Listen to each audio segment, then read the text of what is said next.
So hi mga kainan, ngayon nandito tayo sa Biyahero Motor Sales sa may Kalumpang. So ngayon ipapakita ko sa inyo ang isa sa mga pinakabagong motorcycle na adventure type ni Suzuki. Tara samahan niyo ko, let's go.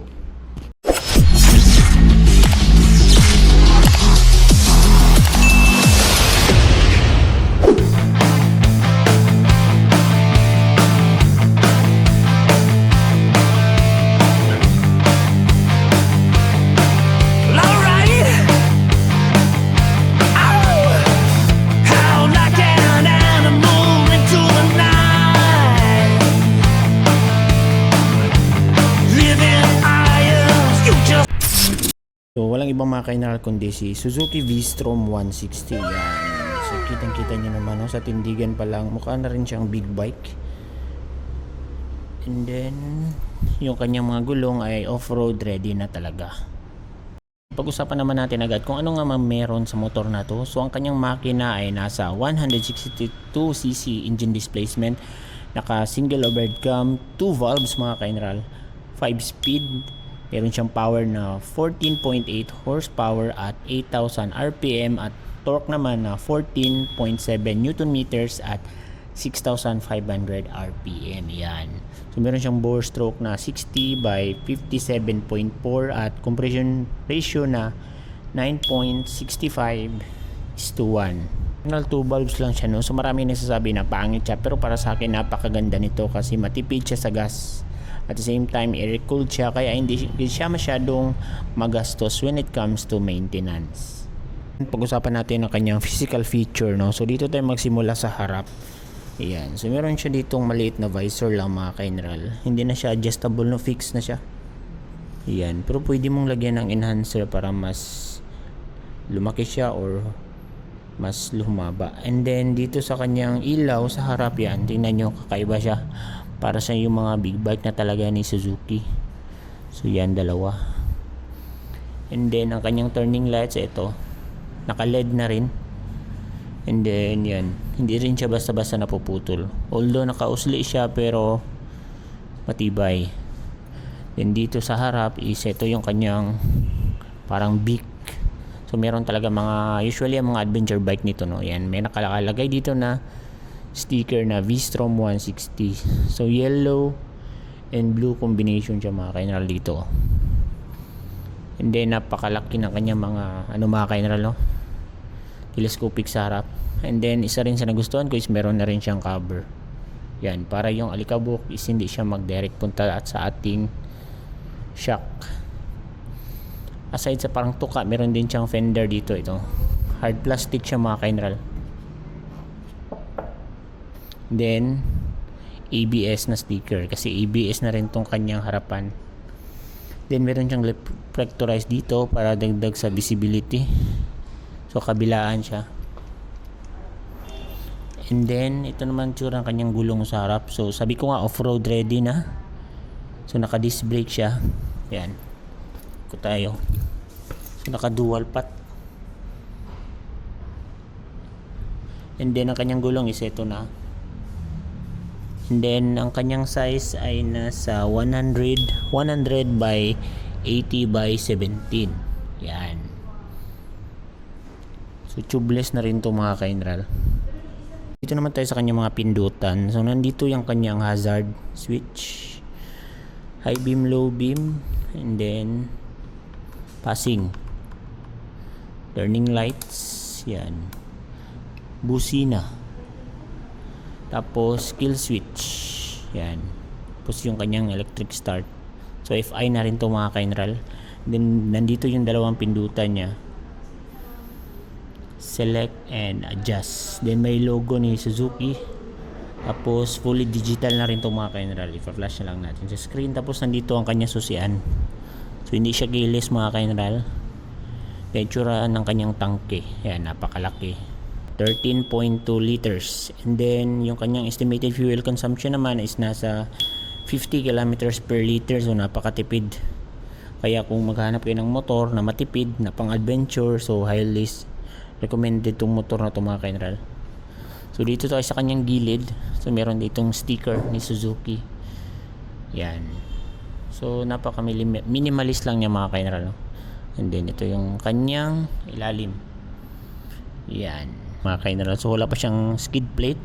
So kung gusto niyo magdagdag, yan, merong nabibili naman sa Shopee or sa pages ng Suzuki V-Strom. Yan. So, pwede ka rin magdagdag dito ng crash guard. Yan. Dito naman tsura ng kanyang upuan, mga ka-general. Yan. So nasa taas banda yung ating angkas, as dito yung upuan nyo.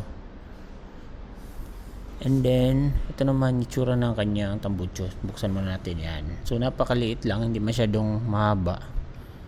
So meron din pagka-sporty ang datingan. Tapos merong mga bakal yung kanyang cover dito, mga ka-general. So alam mo talaga na hindi tinipid yung motor na to. Sa nagustuhan ko dito sa likod ng part, mga ka-general, is meron pa siyang extra fender dito, yan, para iwas talsik sa ating mga angkas. Yan o. Then mahaba na rin yung kanyang fender para hindi mapunta yung mga putik at kalikabok sa ating shock. Then meron na rin siya ditong extra cover, mga ka-general. Rubber lang siya, yan o, para iwas putik sa ating shock sa likod. So ito ang itsura ng kanyang shock sa likod, mga ka-general. Then ang gulong niya is off-road ready na rin sa likod. Yan. And then naka disc brake na rin. Then ABS ulit. Then ang size naman nitong sa likod is nasa 130 by 70 by 17. Then tubeless na rin siya. And then napansin ko dito sa kanyang gulong, mga ka-general, meron siya ditong parang part na hindi na pinturahan niya, no. Maganda to pag gabi, mga ka-general, kasi nagre-reflect to ng ilaw nung nag-test ride kami. Nakita talaga siya. Yan. So ito may tsura ng kanyang likod, mga ka-general. So meron na siyang grab bar dito para sa angkas. And then LED na rin yung kanyang mga ilaw sa likod. So napaka visible yan. Maganda rin yung design. And then ito yung kanyang mga turning lights. So matibay na rin yan, mga ka-general, although naka-usli siya pero hindi siya basta-basta napuputol. Then meron na rin siyang separate na ilaw dito at reflectorized dito na red para sa ating plaka. Isa rin sa maganda rito, mga ka-general, tingnan nyo to. Meron na siyang saksakan ng USB yung sa charger natin, mga ka-general, yan, oh. Kaya goods na goods to sa long ride. So, pwede ka mag-charge habang nasa biyahe. May cover na rin siya, mga ka-general, para hindi siya mabasa ng ulan.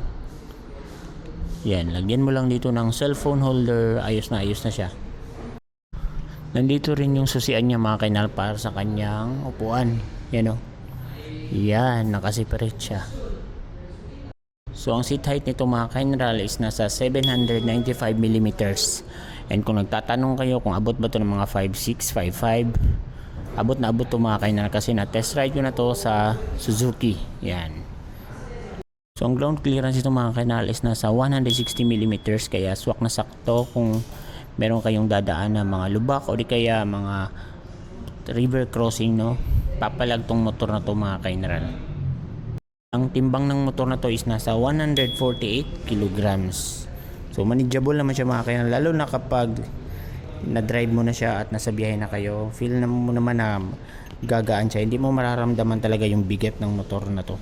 And then napakaganda ng sitting position mo rito kasi upright yung katawan mo, hindi sasakit talaga yung likod mo. So ngayon, mga ka-general, pag-usapan natin kung magkano nga ba si Suzuki V-Strom 160, no? So ang cash price nito dito is nasa 148,500 pesos. Yan. So kasama na ang registration niya, mga ka-general. And then ang minimum down payment dito is nasa 18,000 pesos. So pwede ka mamili para sa kanila mga monthly installment. May 12 months na nasa 13,580, 18 months nasa 10,008, 24 months nasa 8,221, at 36 months nasa 4,968. Pero may rebates pa rin siya na 200 pesos yan. So yun lang, mga ka-general, no? Para sa inyo, sulit na ba si Suzuki V-Strom 160? Yan. Comment nyo lang sa baba para pag-usapan natin. At kung may mga motor pa kayo na gusto i-topic sa ating channel, comment down below lang. So again, Babalik ko sa part ng video na to, gusto ko mag-thank you at magpasalamat sa patuloy na suporta sa ating munting YouTube channel. So yun lang, ride safe, bye bye.